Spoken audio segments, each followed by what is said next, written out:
Hi guys, my name is Nicolette Mashile. I'm also known as the Financial Bunny. Welcome to the Financial Bunny TV. Today we're talking all things renting versus buying or home ownership, if you want to call it that, right?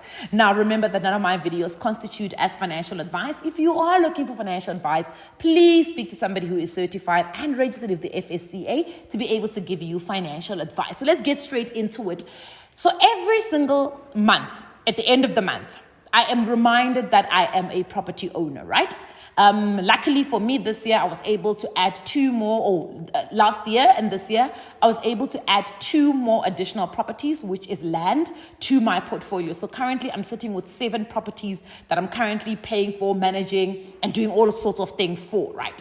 Now, it's at the end of the month, as I said, or towards the end of the month, there's 2 things that happen. Either I get really excited that I'm a property owner, or I get really frustrated that I'm a property owner. So generally, the reason why I'd get excited is because at least 4 of those properties are going to give me some sort of rental income. So I get really excited to put together my rental invoices and send to my tenants, and yay, I'm going to get, of course, my money back, right, from them. Then the one thing that really frustrates me about being a property owner for the 7 properties is the additional costs that come that nobody ever has a conversation with you about. You know, I have to pay levies on all 7 properties. So for the first 4, which are sectional title, I have to pay levies to the body corporate. Of course, the land that I've bought in Euphoria, I also have to pay the body, I think it's Homeowners Association. I have to pay a levy there. The house that I live in, I have to pay a Homeowners Association levy too. And then, of course, the other piece of land, that is the one that I'm now currently trying to start into a farm, I have to pay a levy for that, right? So I'm paying levies. That's levies to these certain organizations that are taking care of the actual property. Then there is the rates that you must pay to the city, right? So again, city of Johannesburg and city of Mokgopong or whatever it's called, I have to pay a certain rate to them. Then you're not done. Then there is still insurance, because what if something happens to these properties? So you are paying, again, insurance on those properties. So there's so many costs that come with home ownership that I think a lot of us don't really want to have a fair and honest conversation about. Now, this month, of course, all of those were coming, and then I get a message from one of my tenants to say, hey, there are a couple of things I need you to fix in the house. And I'm like, okay, cool, not a problem. I'm happy to fix those things. I'm like, send me a list. She says, okay, there's a tap that needs to be fixed. There is a shower head that needs to be fixed. And there may just be a couple of tiles that you need to fix. So, of course, in one of the estates that I've got properties in, I already contracted a handyman that is, must react very quickly when my tenants have problems. So I send my handyman to go and check what actually needs to be fixed. Give me a list. Let's get the prices. Let's get things going. So he sends me a list and he says, yeah, and there's a couple of tiles that need to be changed.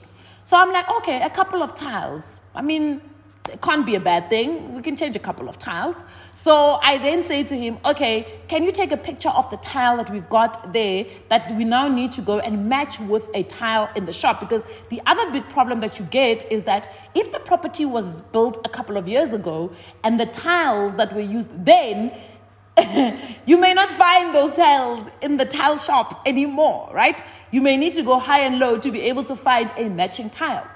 So sharp. Now, he goes to the shops, he comes back, he says to me, I need to change maybe 10 tiles. So I say to him, where are we changing these tiles? I'm not understanding. So I'm like, you know what? Let's get into the car. Let me drive to the estate and go and actually see. So I knock on my tenant's door, and I'm like, can I see where I need to change these tiles? So they show me. Guys, it's literally in the middle of the living room. But now you know how these 2-bedroom apartments are built, right? So it's not just a living room, it's the full house, because the tiles literally are the same from when you enter the door all the way to the balcony. So in other words, if I am to change those tiles and I can't find the matching tiles, I have to change the whole house, all the tiles. And you know what? My tenant is not stressed about that. They're not stressed. They're just like, are you changing the tiles or are you not? What are we doing here? Because I don't want to live in a house where I've got loose tiles because my child might get injured. So I'm sitting here and I'm like, Okay, Shab.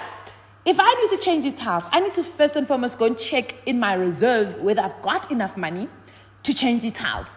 But then it means that my tenant has to move out for a couple of days so I can get a team in to come and change the tiles as quickly as possible. So again, it's those additional costs that keep building and keep coming up when you're a homeowner that nobody really wants to speak about. So again, the question of whether one must buy and own or whether one must rent, it's a difficult conversation. In fact, it's like comparing apples to bananas. It's not a conversation one should even be having. What you should be asking is, at what phase of my life am I in? And in this phase, what is going to be suitable for me? Because you can want to be a homeowner. And I hear a lot of people say it so casually. They're like, yeah, what's the point of paying 8,000 Rand rent when you can just get a bond and pay 8,000? It would be so nice if that is how easy it was to own a property. If only you had to worry just about the bond repayment. If it was that easy, I promise you, we would all be homeowners. Okay, we would all be homeowners. And also, let's just be fair. It's not like the assessment that gets done for renting is the same assessment that gets done for getting a bond. First and foremost, it's not the same thing, guys.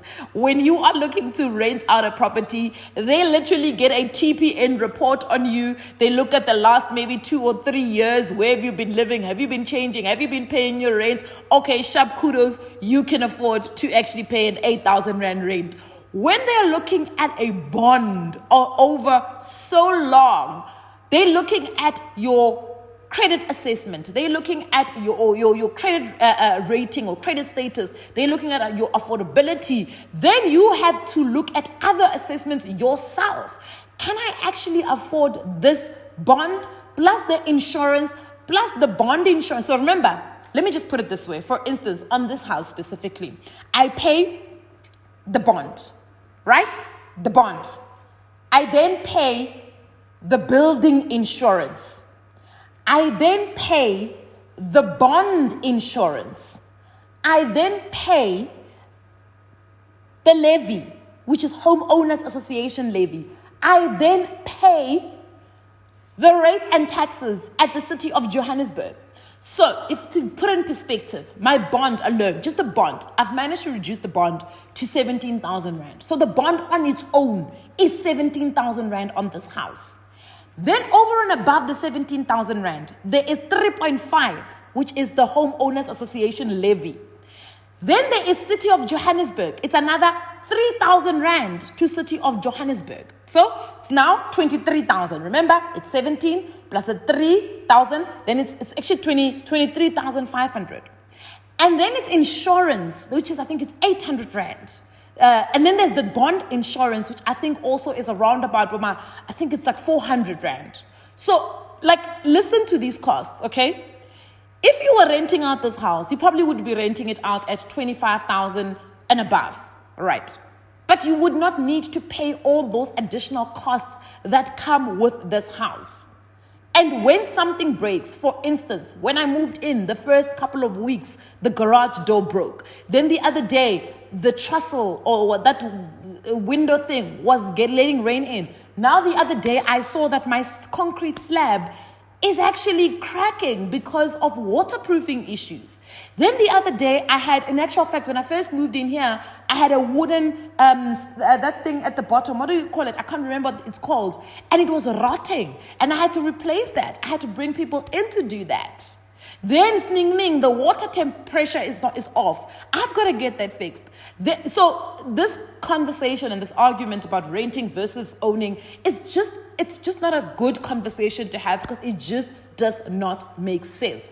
What are the advantages of renting versus owning? First and foremost, the advantages of renting is that you've got the flexibility. You can literally move in and out of a property as you please, because again, also the rental laws are really far more flexible for a tenant than they are for the landlord. So you can move in and out as you please of different properties. You can literally pack up your life and move to another city without having to worry about a property, its ownership, and whatever. So you have flexibility. And let me tell you, you will ultimately pay less if you are renting than if you are owning a property. Let's just have a fair conversation. You will end up paying less. It is probably much easier to get a lease agreement than it is to get a bond contract or bond agreement or bond credit agreement. So yes, renting has its benefits for a specified amount of time and a specified type of lifestyle that you want to live and a specified phase in your life. I mean, I can't imagine that when I was in my early 20s wanting to actually buy a property. And granted, we want people to get onto the property ladder as quickly as possible. But the reality is that not all our lives, in fact, some of us didn't even know whether we were going to keep jobs. Now you are forced to keep a certain job if you buy a property because you need to have an income every single month. Because if it's not a tenanted property and somebody else is paying your rent, it means that you have to pay for it yourself. Let me give you another example. I bought number 88.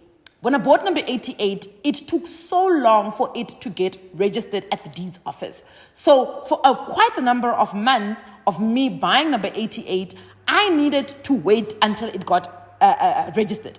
Then once it got registered, now we were moving into the times of COVID and lockdown. So for me to get a tenant into number 88, I struggled for 8 months, 8 whole months to get a tenant into one of my properties. Now for that 8 months, it meant that there was no rental income coming in. So who had to pay the bond?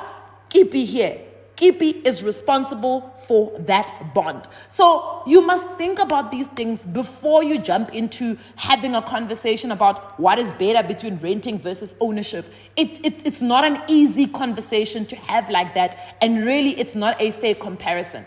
But over and above that, if you are going to be buying and you are going into home ownership, right, there are great advantages of it. Number one, you've got an asset that is tangibly going to have some level of appreciation and growth, especially if you buy well. If you buy below value, it means that your property is going to start appreciating in a couple of years. So absolutely amazing to buy, right? Number two, you are kind of forced in a reverse psychology to actually save, because when you pay into your bond, it's almost like you are saving, but what they do is they give you the asset in advance, right? So unlike a car that depreciates in value, you're not necessarily saving on a car. However, on a property, you are possibly saving. So you're kind of forced into this saving mechanism. Let's say, for instance, you are lucky enough to buy a house early in your 20s, and by the time you hit your 40s, you've paid off your house and you decide, you know what, I've brought up my children in this house, I've managed to save using this property, and now I no longer need to live in this big house. What you then do is you sell your property, you make some money, you pay your capital gains tax, you make a little bit of money, Bob's your uncle, it's your money that you have saved over the years coming back to you. So again, yes, you will probably pay more than what you will get on your property using bank financing. But we are now more informed about how those home loans work and what's the best way to pay your property off as quickly as possible. Pay additional amounts of money into your property, which means that you will not pay too much, as opposed to a couple of years ago when people didn't really understand the mathematics around home loans and just paid over the 20 years. You could essentially even pay off a 20-year home loan over 10 years. And after 10 years, it is a property that you own that you could potentially sell after a number of years when you've raised your kids, you've used the property to its best value. You no longer need to live in a big house like this with stairs. You can now live in a smaller house, so you can literally withdraw some money from that property and use it for other things. So it's an asset that will work for you if you allow it to work for you. So home ownership is almost, for me, like a forced savings account, because you are forced to put money and pump money into this asset. The beauty about it is that generally, if everything goes well, it is an asset that is going to appreciate and grow in value. So just to recap in terms of the pros and cons of renting, terms of renting, the pros, definitely flexibility, and the mere fact that you really don't have to pay any other additional costs other than the cost of you renting out the property. In terms of ownership, it is an asset that you're owning and it is going to appreciate in value and you can earn a return on it. You can renovate and do as you please. It's your property after all. You can earn rental income if it's an investment property, and you can put savings into your home loan if you want to, and you can sell at a later stage and be able to get it back. Right. I am hoping that we get to a point where we stop having this argument about the difference between, or the argument rather, of renting versus buying. I think it's time we start saying, at what phase in your life should you be ready to buy? And do you know what are some of the pros and cons of buying versus if you did stick with renting, and how long you can rent for? I mean, at the end of the day, some of us don't care about having ownership of properties, you know. And in the past, I used to use this argument of saying, as a country that has a lot of people that have been have-nots for a long time, ownership is so emotional to a lot of us because we want to have our own properties, and knowing that we've got a place to call home, it doesn't work like that anymore. We are moving into a generation of people that grew up in family homes, that did have home ownership as a virtue of their parents having home ownership, and really psychologically it means home ownership means nothing to them, so they don't mind renting and living in different spaces every 5 years. So they want that flexibility of being able to move around and do quite a number of things on their own. And again, it comes back to a conversation of what is your purpose for buying, because some people may buy to own and actually own it and live in it, and some people buy for investment purposes. So the conversation about whether one, or argument rather, about renting versus buying, for me, should really just end and just die a very slow, in fact, a quick death. Okay, I'll see you guys on the next one. Mwah.